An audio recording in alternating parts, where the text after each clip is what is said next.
सोमवारी वाहतूकदारांच्या सर्व संघटनांशी आम्ही चर्चा केली आणि चर्चा केल्यानंतर त्यांना विनंती केली होती की आजपासून जो तुम्ही संप पुकारणार आहात तो पुकारू नये, कारण त्यामुळे परिस्थिती राज्यामध्ये वाईट होऊ शकते। विद्यार्थ्यांच्या परीक्षा चालू आहे, आखाती देशामध्ये युद्धाचं जी परिस्थिती निर्माण झालेली आहे त्यामुळे अर्थव्यवस्थेवर सुद्धा त्याचा परिणाम होऊ शकतो। परंतु त्यांनी मात्र ई चलन पूर्णतः बंद व्हावं किंवा ई चलनामध्ये सुधारणा व्हावी ह्या संदर्भातलं निवेदन दिलं होतं। मुख्यमंत्री, उपमुख्यमंत्री आणि मला त्या संदर्भात पत्र दिल्यानंतर आम्ही एक समिती नेमणूक केली होती समितीची, आणि त्या समितीचा अहवाल जो आहे तो आमच्याकडे प्राप्त झालेला आहे।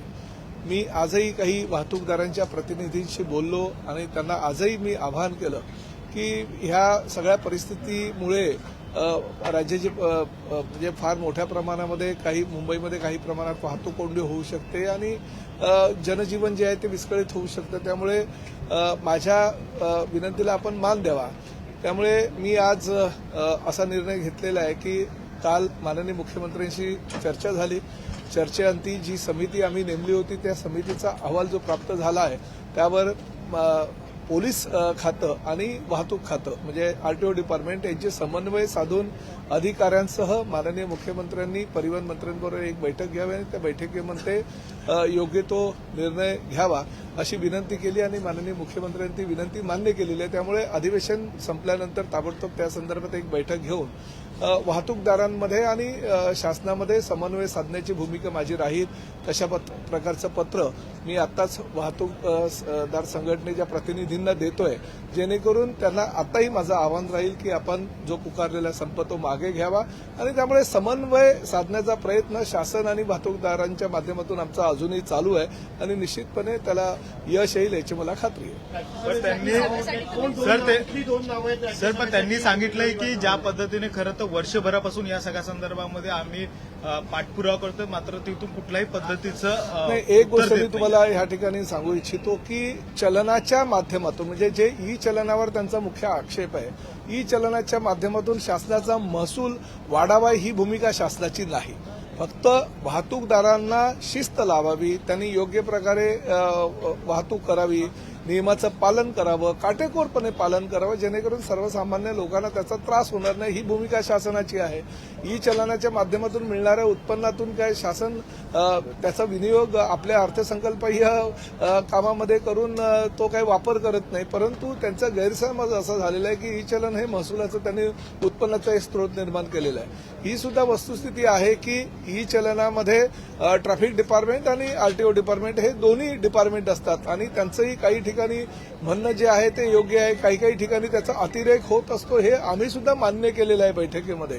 परंतु शेवटी ते सर्व समन्वय साधण्यासाठी माननीय मुख्यमंत्री, परिवहन मंत्री आणि त्या संबंधित खात्याच्या सर्व अधिकाऱ्यांची एक बैठक घेऊन त्या बैठकीमध्येच हा तोडगा काढू शकतो आणि शासन सकारात्मक आहे। अजूनही मी आपल्या माध्यमातून वाहतूकदारांना सांगू इच्छितो की ई चलनाच्या माध्यमातून महसूल वाढवणं हे शासनाचा उद्देश नाही आहे, फक्त शिस्त लागावी ह्याच शासनाचा उद्देश असल्या कारणानं ई चलनाचा निर्णय 2019 साली घेतला गेलाय आणि त्यावरही काही उपाययोजना करण्याची भूमिका शासनाची आजही आहे।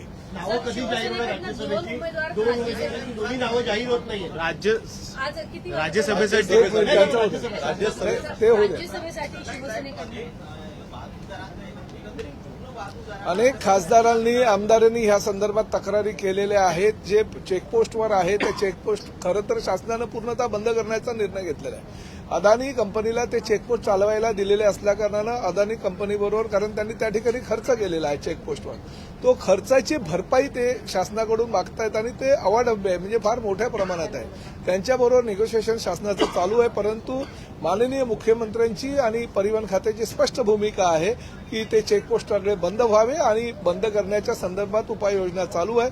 त्यामुळे भविष्यामध्ये हे चेकपोस्ट लवकरात लवकर बंद करण्याचा शासनाचा हा निर्णय झालेला आहे। राज्यसभा निवडणूक ही बिनविरोध करणार आहे की कशी असणार आहे? दोन नावांची नावं कधी जाहीर होणार? बघा, शिवसेनेमध्ये सर्व निर्णय घेण्याचे अधिकार हे मुख्य नेते आदरणीय एकनाथ शिंदे साहेबांकडे आहेत आणि आता थोड्याच वेळामध्ये म्हणजे 11 11 वाजता त्या संदर्भातील घोषणा माननीय मुख्य नेते करतील. त्यामुळे थोडा वेळ तुम्हाला थांबायला काही हरकत नाही असं मला वाटतं. कुणाची नावं असतील?